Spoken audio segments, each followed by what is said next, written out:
Hello guys, কালকে আমি এসেছিলাম আমার মাসির বাড়ি ঘটকপুকুরে।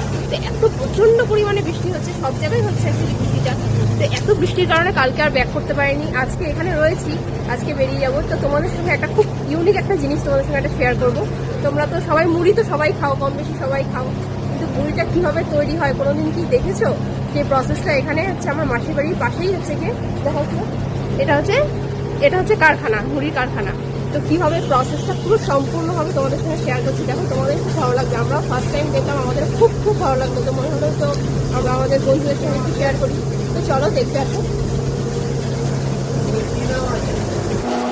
দেখো বন্ধুরা, এই হচ্ছে মুড়ির পাহাড়। এত মুড়ি জমে জমে পুরো পাহাড়ের আকার নিয়ে নিয়েছে। আর এখানে মিস্ত্রি দাদারা চালগুলো তুলে নিয়ে গিয়ে গামলায় করে ওই যে সামনে যে চুল্লিটা দেখা যাচ্ছে ওইখানে আর কি ঢেলে দিচ্ছে। তো এইভাবে প্রসেসে মুড়ি হয়ে বেরিয়ে আসছে। কেমন লাগলো অবশ্যই জানাবে। আমার তো দেখতে খুব ভালো লাগছিল, পুরো একদম কামানের মতো লাগছিল।